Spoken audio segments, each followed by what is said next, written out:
Again, it takes work. I think about my marriage.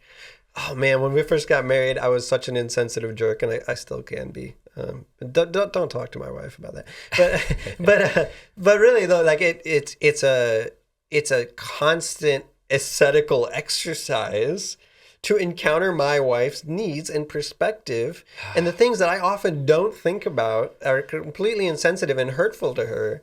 And I have no idea. I'm just kind of wrapped up in my own world and my own needs and my Oh own my desires. gosh, yeah. So if you can use that marriage relationship or any relationship really to learn to come out of yourself and to encounter another in all their fullness and complexity, that is spiritual growth in a significant way. And that's why Christ, whenever he was on earth, he always moved towards brokenness. He didn't move away from it. So, Wow. yeah.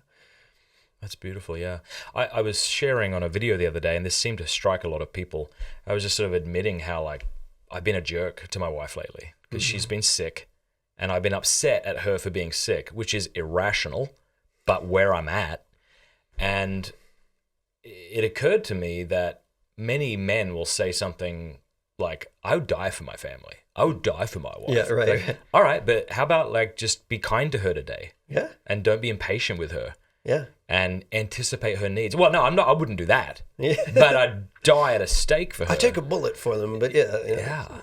So even though taking a bullet is much scarier, perhaps, than that individual instance of self-sacrifice, that's the thing that we ought to be doing. Because, first of all, if I can't be kind when I'm tired, if I can't anticipate my wife's needs, what makes me think that I'm actually in a place to lay down my life for her physically? Right. Like, if I'm not being faithful in the small things, why is it I think I'll be faithful in the large things, But this is where it's at, isn't it? Just anticipating my wife's needs. Yeah. Not when she's asked me 3 times, Yes. but being like, hey, you look tired. Why don't you do this? Or could I do this for you? And Yeah. again, that's all like getting out of your head. And Yeah. Yeah, I mean, big sacrifices are often the culmination of many, many small sacrifices repeated regularly. And if you can't make those small sacrifices, you may not make that spontaneous big sacrifice in the way that you hope you would. But it really is, St. Paul said, I die daily, right? Like it's got to be a process of continual.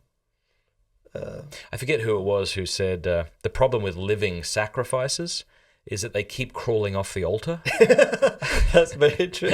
And that's what I do in my marriage. It's what I do with my kids. It's what I do in my relationship with my friends. Just the desire to throw down the cross. Yep. And what's so funny is when you see other people throwing down their cross, again, you see it for what it is oftentimes. It's abominable. It's selfish. It's despicable. But when you throw down your cross or when you're tempted to, you have every reason in the world to do it. It feels right. It seems like this is the way to life. Yes. How many people have you known who have I have known who've left their families, who've just gone, got married again or something, as if this is the way to life. Yeah. But it doesn't bloody work. No, it doesn't. Yeah. It doesn't. Yeah. So this wisdom of pick up your cross and follow me. Yeah. If you want to have life and life to the full, that's got to be part of it. Yeah. Yeah. We can't flee from the cross. And that's one thing that I think isn't talked about enough with the marriage vocation is that as with all sacraments, but marriage too, there's a cross involved with marriage.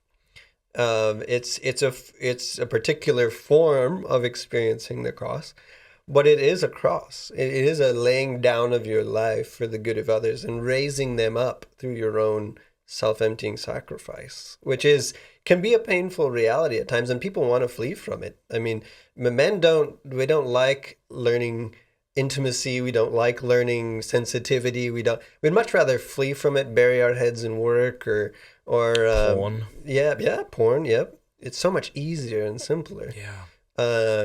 But the cross is there. It's waiting for us to pick it up and carry it, if we will. Yeah, I had an experience when I was a child. I was about a teenager, and one of my good friends' dad, left his family, and he moved to Bali And that would be like your whatever, Mexico or I don't know. Like it's close to us, is what I'm saying. Yeah. And it became known that he was seeing prostitutes, I believe, and things like this. And he was a big guy, and he had black hair, but he dyed it blonde, and he's got this shell necklace, and he comes back, and bless him. I mean, the man's in pain. Yeah. And, he's probably a better man than me. I don't know. But seeing that, you see the ugliness of throwing down the cross. Yeah. And you see that he hasn't seen it. He doesn't seem to see it. Maybe he did. I don't know. Yeah. But, and I felt that temptation too. I said to my wife a couple of years ago, in a particularly stressful moment of our marriage, I said, I get why men go out for cigarettes and don't come back. I fully get it. And I wouldn't trust a man who's been married for more than 5 years who doesn't get it. Yeah, yeah. Because I don't believe you if you say that you don't understand that. Yeah. I think you're lying. Yep. Because you don't want to face that part of yourself. It's very true. Yeah. But I think facing it and then embracing the cross and asking your friends to hold you accountable to the commitment you've made like a man, that's much more honest. What do you think? Yeah, absolutely. I mean, there's no virtue without temptation. Fidelity means nothing if you're not tempted to be unfaithful in a sense. I mean, we all face that at different periods of our marriage, I think. And it's, women value safety, men value freedom. And every man is going to, at some point in his marriage, feel that temptation to break free from what feels like constraint, limitations on his autonomy and his freedom and his ability to be a man, or whatever that form that takes. But it's that conscious fidelity that has to be renewed. Those vows are not a one-time thing. They're a continual choice of fidelity to your spouse. And until you can do that, until you can make that conscious choice, you can flee from it in all kinds of ways, even if you stay married. So yeah.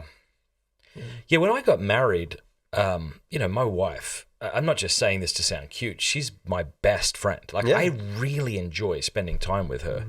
And when I got married to her, we wanted to do the same things. We wanted to be together intimately, say. We wanted to go to see the movies. That's whenever the other one did. We wanted to go to a bookstore and drink coffee. And there was no imposition, really. Right. I mean, maybe there was some, and maybe I didn't see it and embrace it as I should have. But it seemed to me that we were both kind of wanting to do the same thing.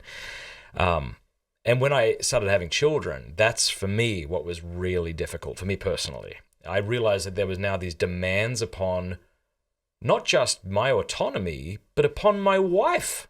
Yes. No. We're friends. We do these things together. Now there's this other person or these other people that have demands upon it. I found that very difficult. And I remember thinking I much preferred when we didn't have children, we could sort of potter about a bookstore and find a book from some saint and nod sagely as we read about self-sacrifice. I like that. Sipping my latte. I like that stuff. Yeah. But the kid who's crying at 3 a.m. and you haven't slept well in a week and you can't be intimate with your wife for different reasons. I don't want this. But that's exactly where we have to do it. Yeah. If you like that clip, be sure to like and subscribe. Cheers.